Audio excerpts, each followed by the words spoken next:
de Dios se escribió, mas si osare un extraño en vida profanar con su planta tu suelo, piensa, oh patria querida, del cielo, un soldado en cada isla. Hello.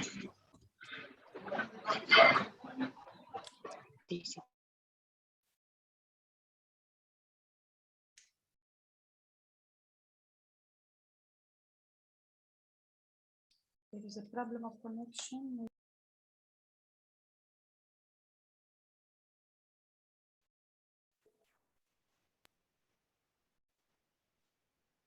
Hello. Good morning. Okay. Good morning. Hello. Good afternoon for each according to his time zone. Good morning. Hello. Hello. Good morning. Good morning. Yes, good evening, good morning, everything is Good good. morning. All the greetings.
Wow, what a lovely gathering we have here today. Let me, first of all, start by giving glory to the Almighty God for giving us this platform to learn and grow together. It is a very distinct pleasure for me to be here today as the moderator and have the opportunity to welcome you all to the fourth gathering of our Global Teachers Club. Dear respected members, with great pride and honor, I'm here to introduce you to our first speaker for today, who is all the way from Mexico. Friends, please welcome Teresa Noemi Para-Alapi, who is going to share her views on the topic empathy in the classroom. She has been teaching English for more than 12 years. A passionate teacher who is devoted to give the best to her students. She is completely convinced that education is a powerful tool. That is why she is always looking for new knowledge to grow as a professional and as a human being. Guys, please welcome Noemi. Noemi, the time is all yours. Thank you very much, Gunjan. Thank you so much. And thank you so much for pronouncing my name, like full name in Spanish, let me tell you. Thank you very much for being here, all of you. Good evening, good morning, good night, good everything from wherever you are. I'm so happy to be here. And we're going to start together, okay? Now, my topic is empathy in the classroom. This is not a new topic, okay? This has been trendy nowadays with the pandemic. However, it's not new for us teachers, right? And I love this quote that I found that it says, it's not a screen, it's a human being. We're still having classes with our students, even though we are doing it through a screen, they are human beings. That's something we need to remember and keep in mind all the time. And before we continue, I would like all of you to write in the chat box, how do you feel today? Could you do me that favor, please? You have 30 seconds. Come on, let me know. Okay, thank you. Happy, excited. Who else, guys? Don't be shy. How do you feel? It's okay not to be okay, okay? Okay, optimistic, happy, lazy, good, great. Oh, thank you. Happy to see you too, Monica. Sad, okay. Proud, a bit tired. So far, so good. Sleepy, overloaded.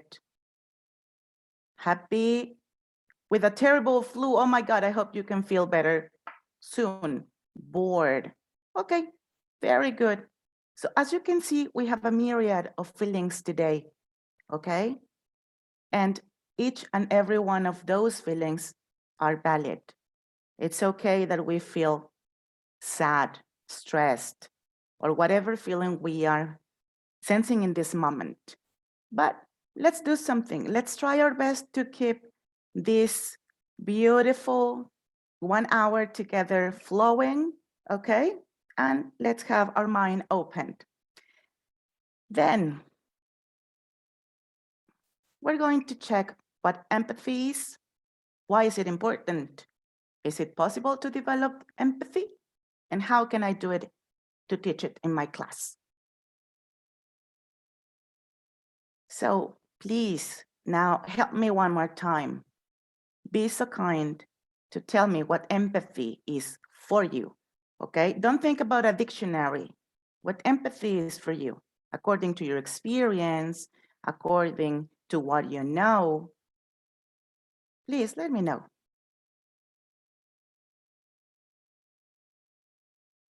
And if you don't have a clue, you can also write it down. Care for others. Thank you, Vilma. Be good with everybody. Thank you, Jollies. Another idea? Feelings others' pain, okay? Someone else's position, be kind, understanding others, feel for others, be tolerant, compassion, be in their shoes. Yay, we're going through a great path. Very good. Thank you so much. Okay, thank you so much. Stop being judgmental. Amazing. Okay, thank you, my friends. And yes, all of you are right. We have a myriad of definitions about empathy. However, I would like to tell you that this word was first coined in the mid-19th century, okay, by Beecher. But guess what? At the beginning, this term was toward art, okay? How was this relationship between the artist and the observer? After that, in 1960, we started to get this idea for education. And one of these concepts is the capacity to clearly project an interest in others, okay, as well as to obtain and reflect a reasonably complete and accurate sense of another's thoughts, feelings, and experiences. This is like the most complete one that I like, okay? However, now that we are in the virtual world, we can do this by only imagining, right? How we can be in the other's shoes. And of course, as you mentioned, feeling one's way into another, okay? And I found another one and the last, sorry, concept of empathy. And this is regarding intercultural competence. Why did I take it and bring it to you? Because we are building this empathy through intercultural gatherings, okay? We have been working together. And while we are doing it, we are also fostering empathy, okay? Because we're going to regulate our emotions. We're going to cope or deal with whatever is happening in a meeting, okay, with other people, with other countries, we are going to react appropriately, okay? It's not from my point of view, it's not from what I feel, from what I know. No, I'm going to try to see the other. Said this, why is it important? Well, first of all, as I mentioned before, we are working with human beings, whether are our students, our colleagues, our family, because empathy is not only regarding education, okay? We are empathetic, at least, and I want to think all the time, with our family, with our friends, with all type of relationships that we are having through our lives, okay? That's why this co-experience with the other is going to make us understand, and as I said before, to widen our mind. And let me tell you that Callaway Thomas said, empathy is the moral glue that holds us together. And through this pandemic, we have seen that it's true, okay? Because without it, we wouldn't be here. We have 56 countries, okay, together in one room. And all our aim is towards learning, helping our students, okay? And that is called empathy, in other words. How can we develop empathy? Can we develop it or not? What do you think? Can you help me and write it in the chat box, please? Do you think we can develop empathy? Or we're born with it? Wendy says yes. Okay, thank you. Caroline, Isabel, thank you. Sure. Okay. When we listen to our students. Okay, very good. Going back to being humans. Very good. Great ideas, guys. Thank you, Luz. Okay, it's innate. Okay, could be. Thank you, my friends. So, of course, some of us are going to think it's innate, and then we can develop it a little bit more as another skill. Some others might think, no, we can't. No, this is what it is. This is what I am, and that's it. But I'm so happy that all of you have said that we can develop empathy. Of course, when we were born, we are born with a personality, okay? But then with our environment in our family, we start to be aware, okay, of other needs. If we have sisters, or even with our father and our mother, okay, that's our first circle. And there is where we develop our awareness. If we have forgotten, it's time to take it back. We need to be aware that it's not only me that lives in the world. I'm not only Noemi from Mexico and the way Mexicans do things. No, we live among other people in a different society. And now believe me, now more than ever, I do believe we are global citizens, because now we are interconnected. And this interconnection brought us today, okay, here, and brought us together in this Global Teachers Club. So the first thing we need to do is to help our students to be aware of others' needs and other feelings, okay? Of course, it's not going to be something we are going to do overnight. No, this is a process. And as teachers, we love processes because we can see how our students grow and how they can be developing this amazing skill.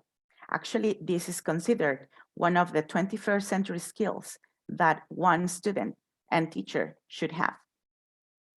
After being aware of how others feel and think and do things, we can understand our mental state and the others. And this reminds me I don't know if you have heard about the 4 pillars of education. Jacques Delors stated that education must be based in 4 pillars, and they are learning to know, learning to do, learning to live with others, and learning to be. These 2 last pillars are, for me, key to develop as a human being. Because first we need to go back to be a human, as someone wrote in the chat box. And that's where we're going to understand my role, okay, in this interaction with others. After that, I'm going to be able to communicate. Some students, some teachers, some studies have said the concept assertive. It's very important, yes, but how can we be assertive if we are not empathetic?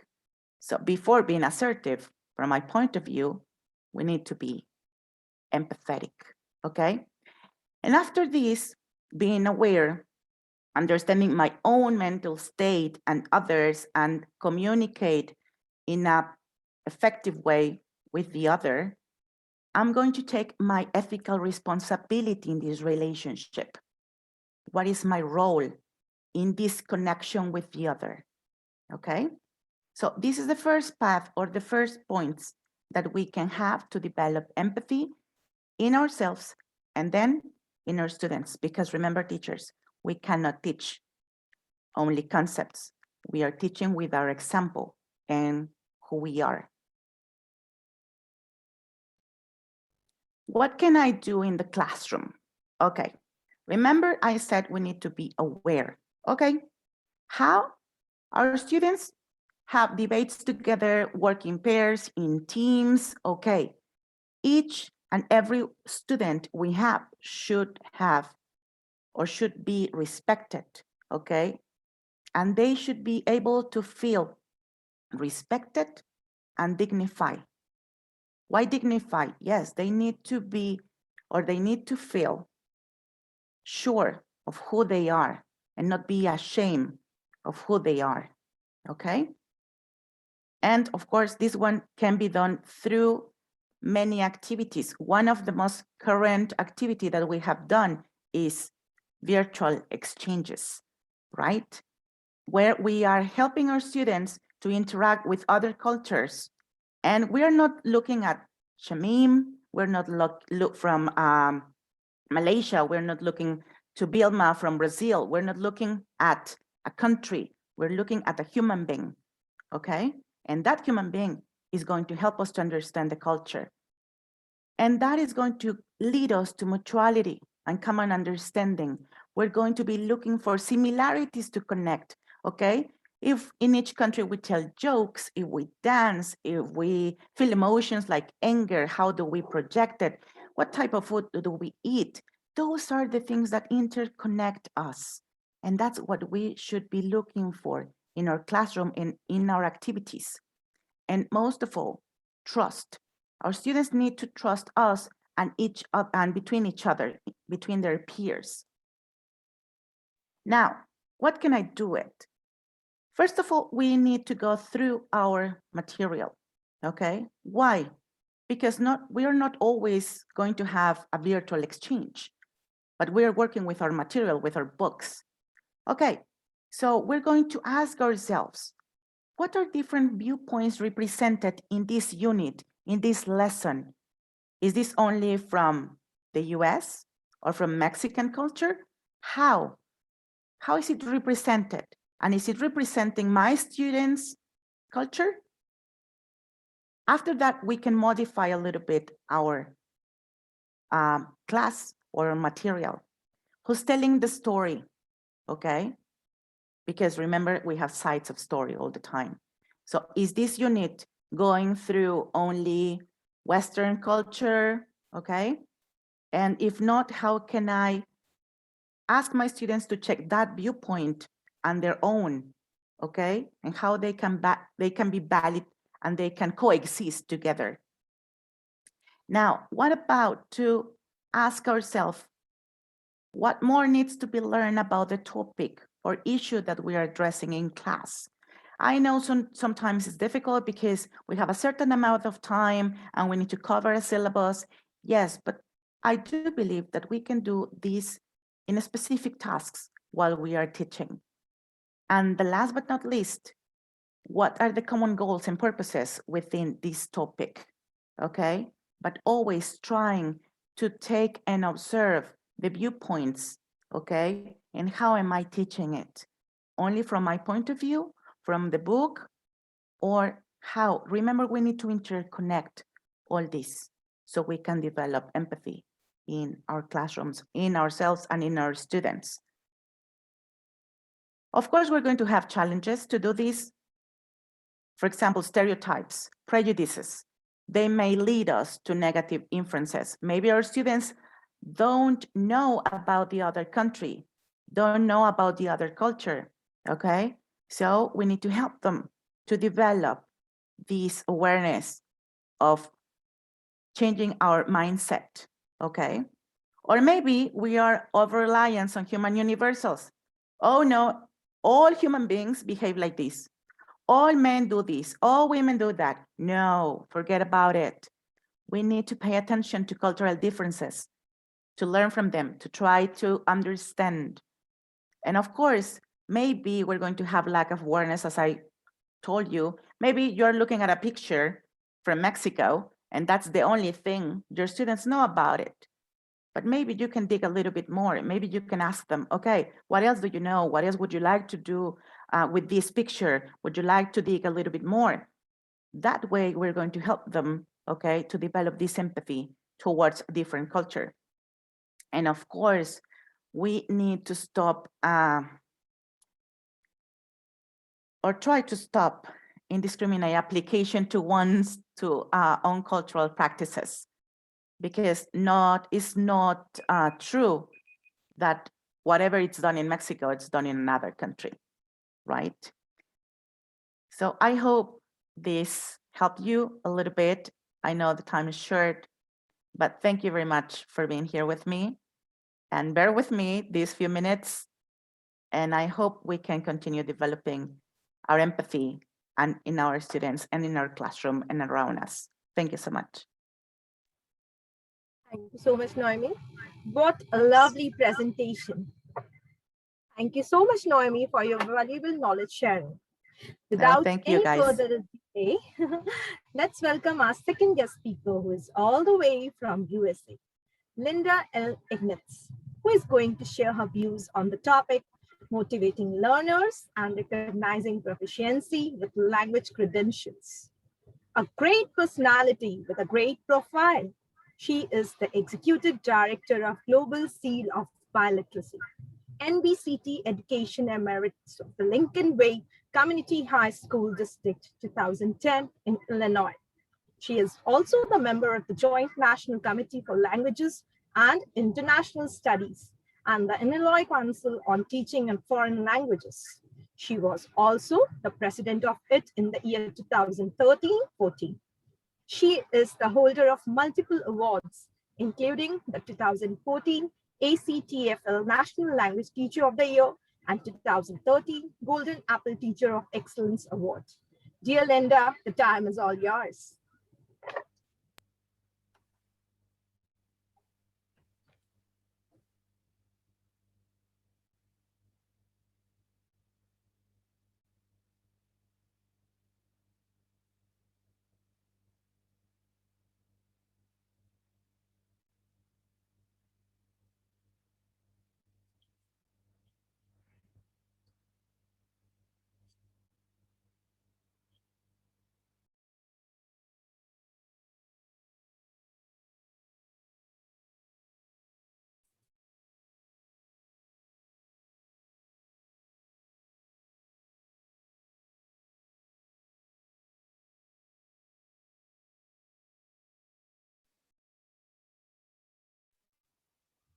Hello, Linda. Sorry, I think you need to open your microphone.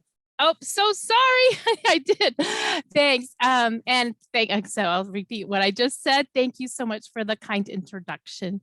And what I want to share today is about how to motivate learners and do that through recognizing where they are in their language journey toward greater proficiency, and doing that with something very tangible in the form of language credentials.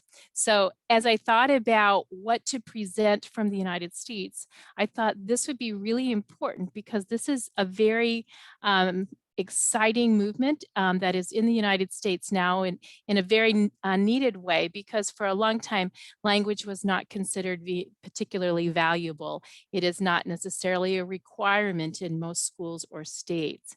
And so I really wanted to share what's been changing and how it might be something that you would also find effective in your own programs. And so the idea of a game changer is really truly what I want to talk about today. And my contact information is here.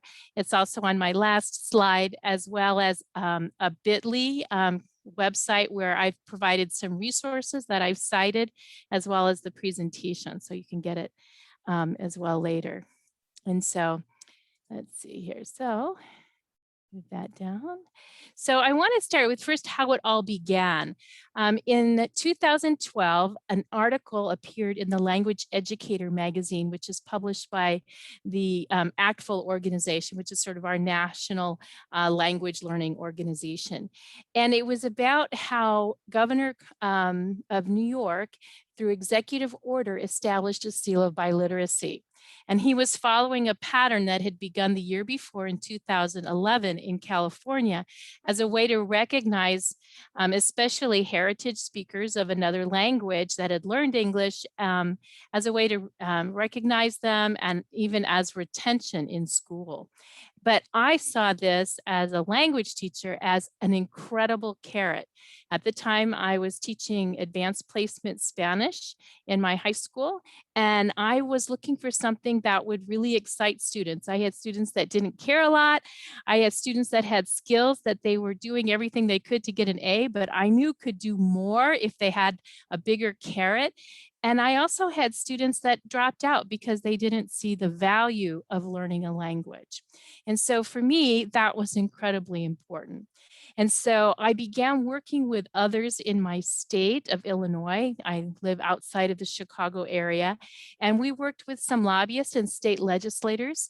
And in 2013, Illinois became the third state to have what we call a seal of biliteracy, which is a recognition given to a student, typically when they graduate, to show that they have learned more than one language. And my school, because of my involvement, became the pilot for that program. And students were incredibly proud, especially when their certificate was signed by the legislature. And so I thought I would start there as background of this movement in the United States to recognize students that have bilingual skills. And the Illinois state law actually states the purposes for this legislation, for this law. And obviously it encourages students to study a language when they can get something like an award at the end of their studies. And it also provided universities with a way to place students because they knew what their level of achievement was for jobs or employers. We already heard from Noemi about the 21st century skills, and really just to affirm the value of what we've already talked about this morning, which is diversity and multiple perspectives. And so that became my passion, and I began to work nationally as well as within my own state to get more states to adopt a seal of biliteracy, because we discovered it motivated learners.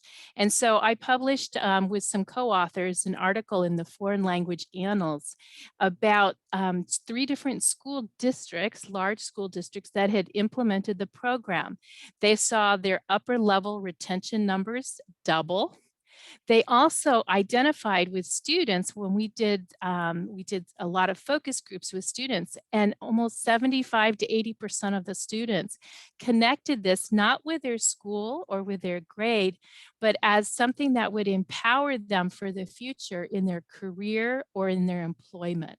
And so students really connected this with their future, and it gave them incredible motivation to continue language learning. And so as of last Friday, the 16th, There are now 43 states, as well as the District of Columbia in the US, who have adopted this program to recognize students that have bilingual skills. And all of those are sort of those blue states. But they're all different in each state. Each state has what I'm going to call its different game sort of basics. These are just a few of the emblems that are used by the state for their seal of biliteracy. You can say they're all unique. In fact, not all states even call it a seal. My neighboring state of Indiana calls it the Certificate of Multilingual Proficiency.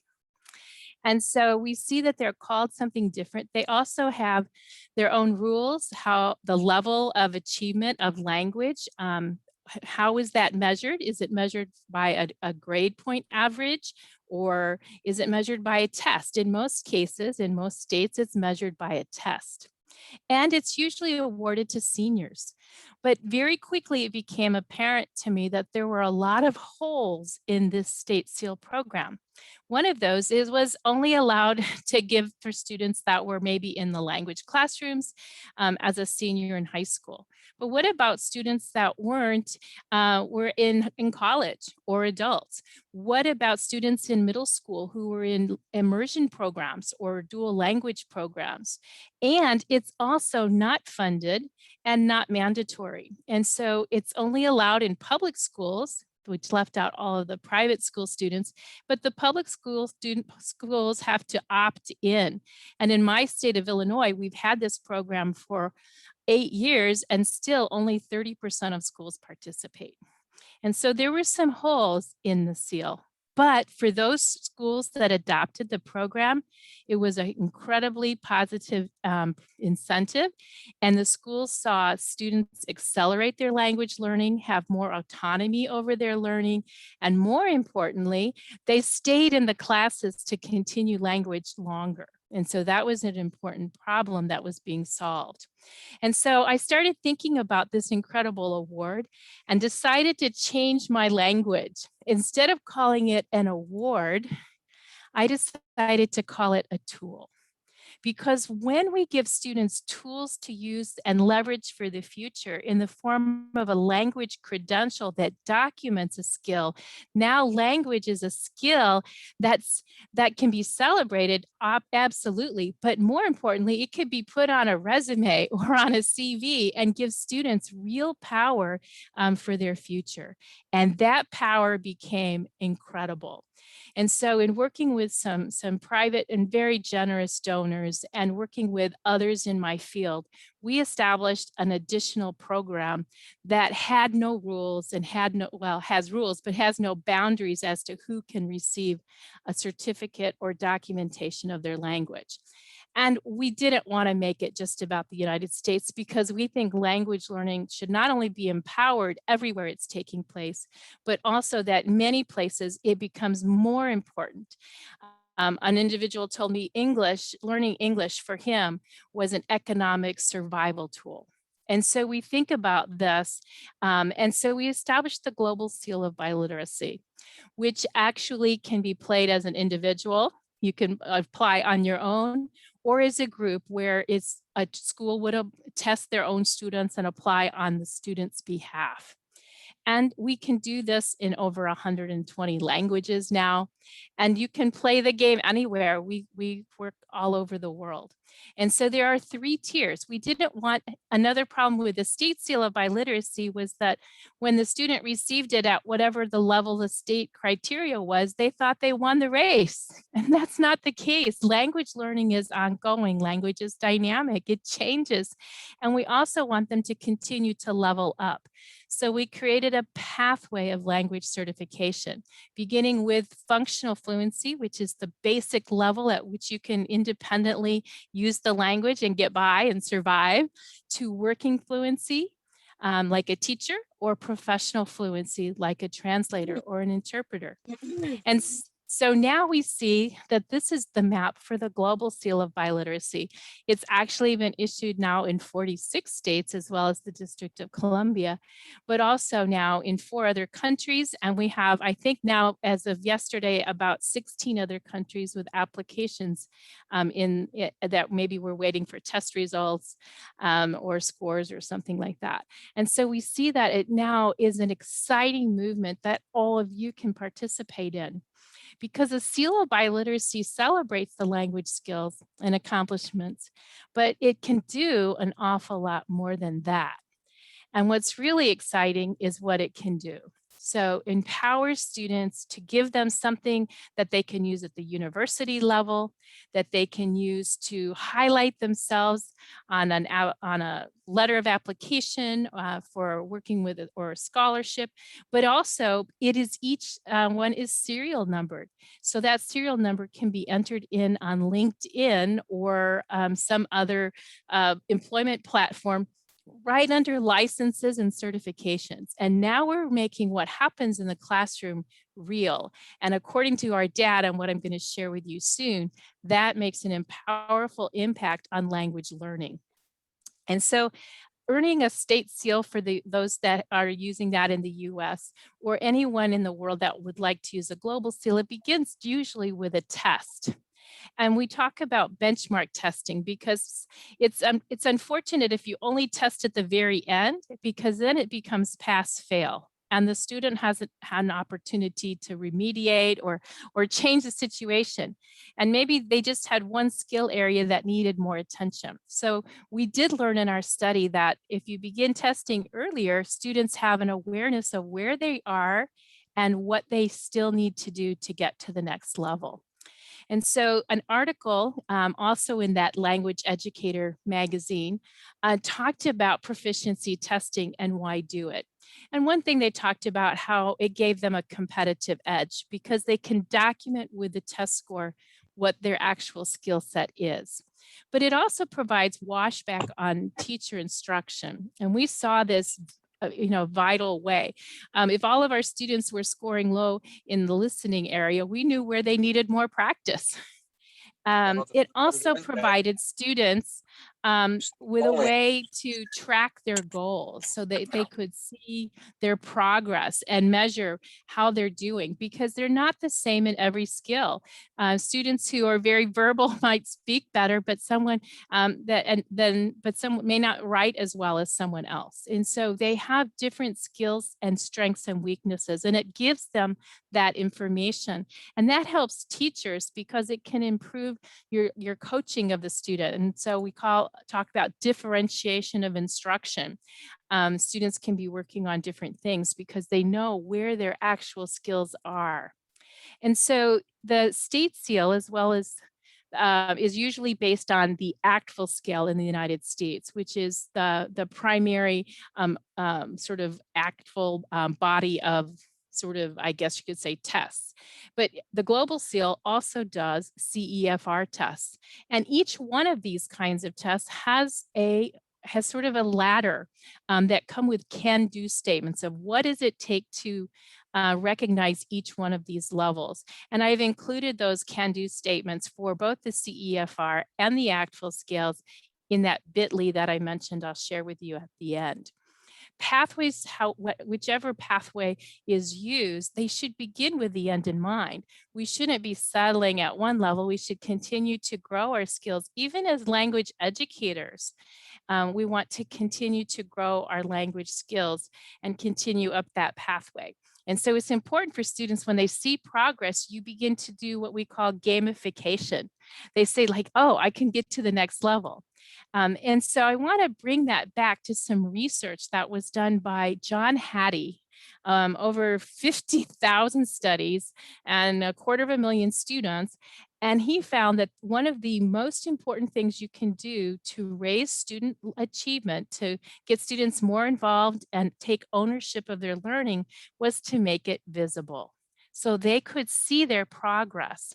And in the US, commonly, we do A, B, C, D for F for grades. Some schools would do it on a percentage basis.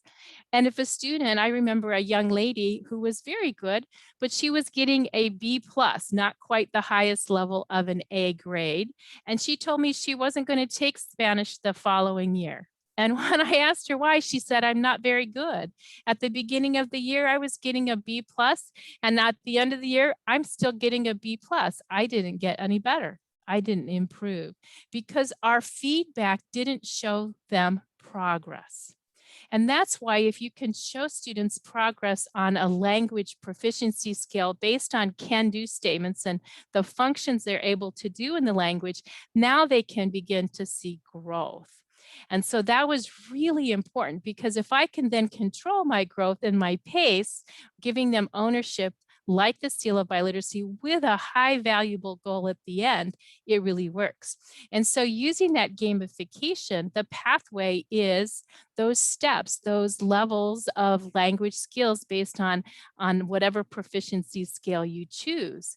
And giving a test of all 4 skills gives them formative feedback so they know where they need to level up. And it also, through a tiered certification, keeps them going and keeps them learning and engaging and getting better. And because it becomes a tool, the micro-credential actually pays off in the future in an ongoing way. And so when you see what we see with a score sheet is that it provides them with that exact information that John Hattie said was so important. They can see, for example, with these 4 skills, they have strengths and weaknesses. The score report from a 4-skill test will give them their feedback, what they did to get their score. But in the second column, it also provides strategies to level up to get to the next highest level. And for example, a student here doesn't sort of identify themselves as their low score. They'll say, I'm really the high score. I just have to work on one area. And that also begins to gamify things. And we see that in these proficiency test scores that are right here. You'll see that a student generally has their highest score, which almost is always reading, is usually 2, in this case, this is on a test score, ACTFL scale, it's 2 levels above their lower score. So they see themselves at the higher level and it keeps them going to get to leveling up, which is the exciting part. One of the things that we provided with the Global Seal of Biliteracy was a free set of little 6 mini self-assessments. They're in English and they're just based on those can-do statements, and it's auto sort of adaptive. So as students answer a question, it will jump to the kind of the level where they are. And they will get a score that says you might be about this level. And of course, that's if they answered the questions honestly. And so the Global Seal is really about empowering learners, but it's also about giving teachers the tools to help their students get a vision for what their language skills can do for them in the future. And it's free. It doesn't cost anything. The only thing it doesn't include is the cost of testing. And there are a variety of tests out there. We have a test for our program. And so it's an application, a candidate form where you submit the scores and the name of the students who qualify. And then we send free those wonderful certificates with the embossed seals. And so I wanted to, just make sure that you have this bit.ly at the very end so that you can see the presentation again, and as well as links to lots of other resources on the topic that I hope will help. And thank you for your time. And I hope that language credentials might be something for you and for your students' future. Thank you. Thank you, Linda, for such a wonderful explanation. Dear members, I request you all to kindly fill the attendance form. Guys, let's move ahead with the interactive session for further clarity. I would welcome anyone who would like to ask anything regarding the session today.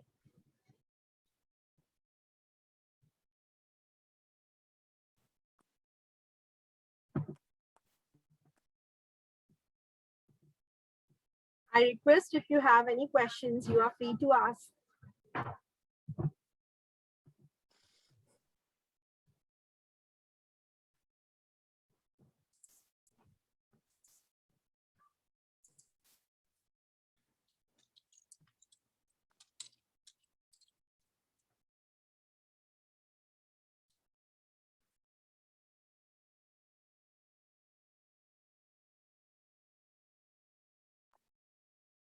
Guys, you can just unmute yourself and share your views with us rather than writing something in the chat box. We would love to hear from you. Dear Vilma, could you open your microphone? Because we cannot hear you.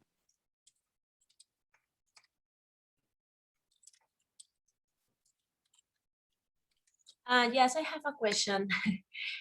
So how can I be part of taking a test as a teachers or only for students? Because I missed a part. I am really interested in what you explained, so I will having in touch with you, but I want to know that. Yeah, Please. thank you, Wendy. The tests are available. They're tests that you may be already familiar with, depending upon the scale that you work with. But we have tests that are traditional, where you have to go to a particular place to take the test that has been approved. For example, maybe the Cambridge test as an example for English. But we also have some less expensive tests that can be delivered virtually. Even to a student's home with a proctoring service. But the test, because we have the 3 levels, there, is an opportunity for students. We have had students as young as the 5th or 6th grade achieve our first level of functional fluency.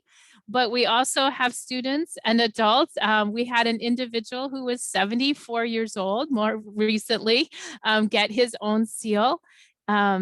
Because he was traveling and had learned a lot. So it just depends on what level you are. But there are many tests available, and again, many languages. So Thank you, Linda. I will keep in touch with you because I'm really interested in that, what you explained. Thank you. Wonderful. Thank you, Wendy. Anyone else who would like to ask questions? You are more than welcome.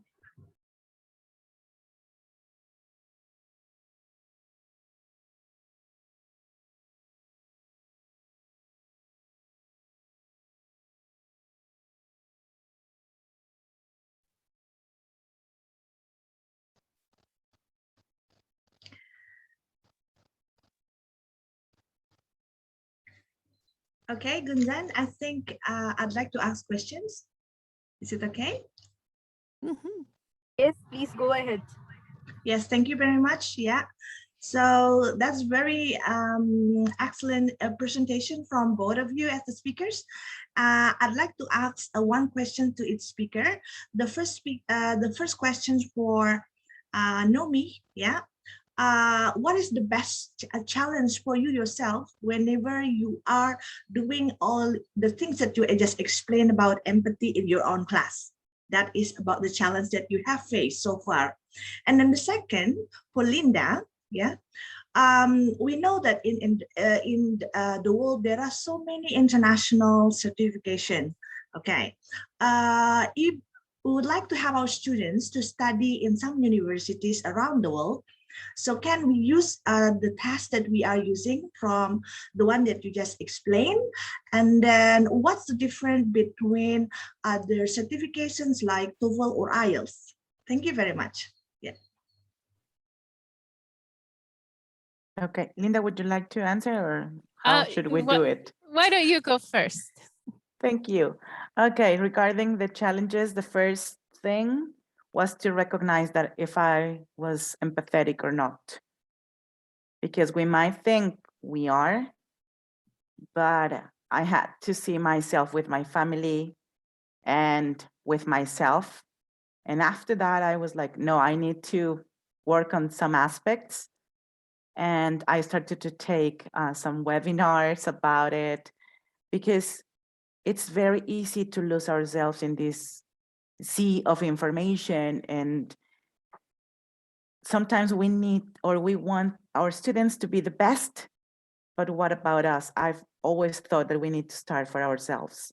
So yeah, that was the first challenge, to recognize if I was empathetic enough to help my students to develop their empathy.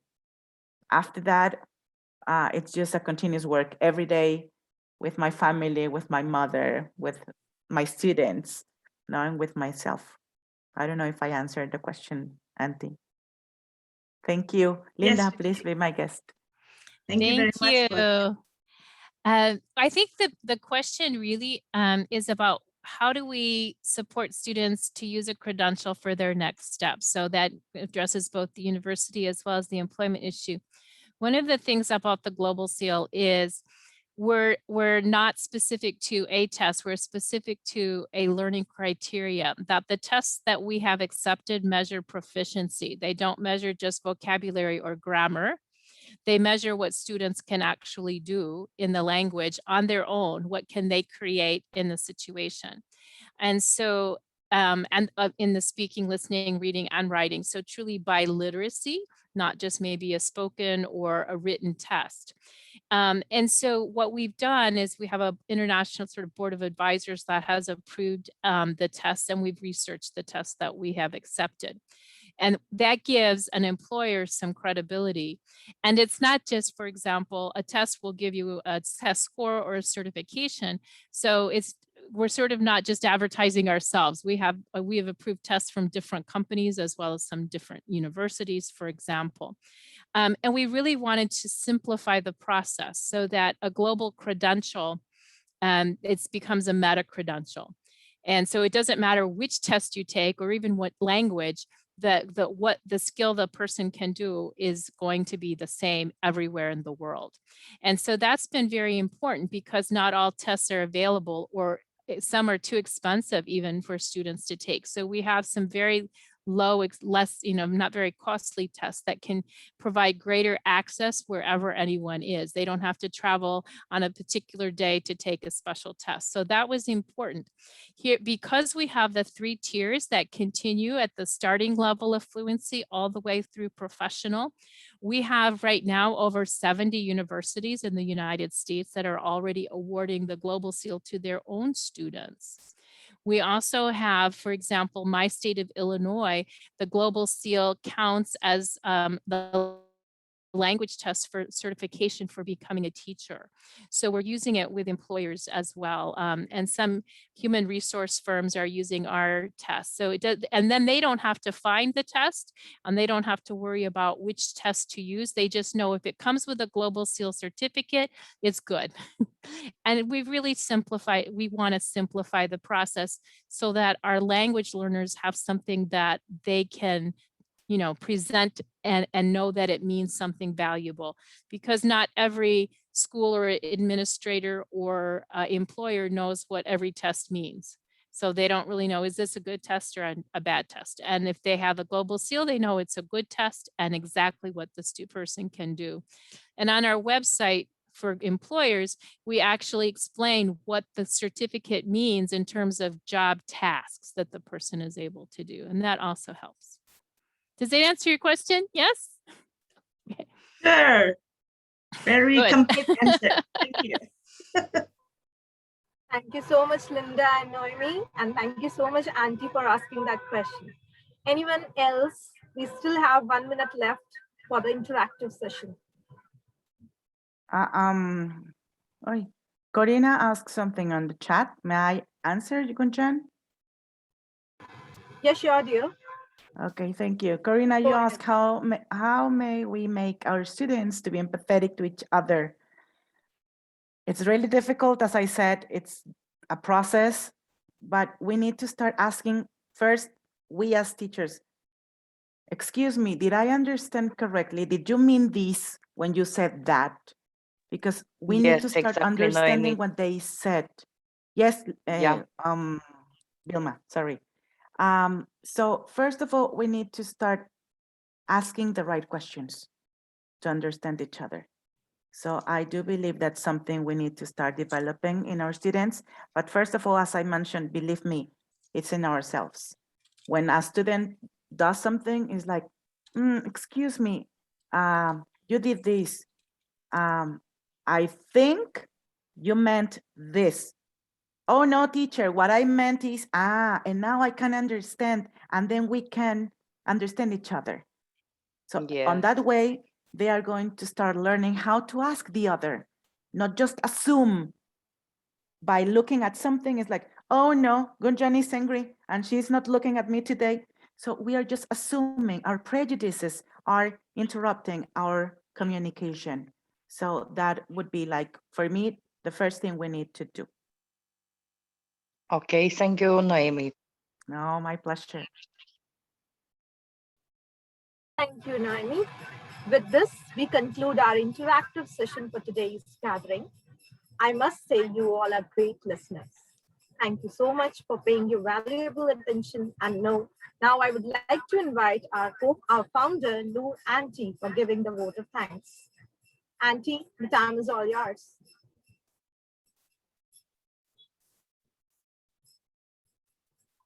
Okay, thank you very much, Gunjan. That's very interesting and then fantastic presentation from the two speakers and also from you yourself as the moderator today.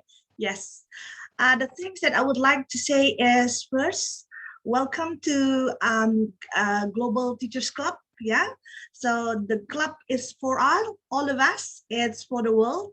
So we are very happy for the representative of the a board member. We are very happy and proud that all of you are trying to put your time to attend this meeting. We are very happy and we are honored. And then for the next meeting, yeah, let me tell you that we are going to have the presentation from Argentina, yeah, from Marcela Pilan, right? Okay, and then so she's very special too because she is the ambassador for Teach SDG, yeah. And then we've got Tamar from Georgia, okay. Oh yes, and then we also have the moderator from Brazil, Vilma, yeah. Okay, thank you for the opportunity. And then I'd like to give time also for my co-founders, Azura and Gonja. Yeah, they may speak something, please. Okay, thank you, Auntie. And first of all, thank you, Gunjan, for being a great moderator tonight. And thank you to the presenters today. Awesome, very awesome presentation tonight. Very good information for us as a teacher.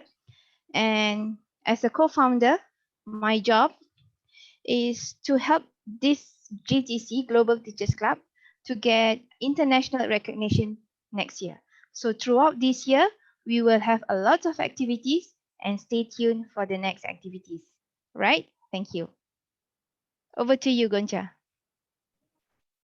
Thank you. I would like to thank to Gunjan for the nice moderating and our presenters. They were great as always. I know them before and I have a chance to join their webinars before this one. And I'm really happy that we are growing better and bigger each day. And I'm sure we are going to have much better ones in the near future. And it is a great opportunity for all of us to develop each other as teachers. I believe teachers have to develop themselves, not only students, so that we can be more fruitful for our students. And I hope we are going to have amazing activities from September when the schools begin with our students. I'm looking forward to collaborate with all of you and with our students. Thank you for everything. Okay. Thank you, Auntie, Azura and Gonza, for your kind words. I owe special gratitude to all the members of our global family for their active participation throughout the session and making this gathering a resounding success. Finally, I leave you with this inspiring quote by Martin Luther King. An individual has not started living until he rises above the confines of his individualistic concerns to the broader concerns of all humanity. Once again, thank you all for your kind attention. Thank you, everyone.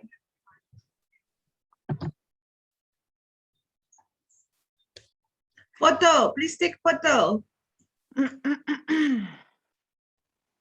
I can.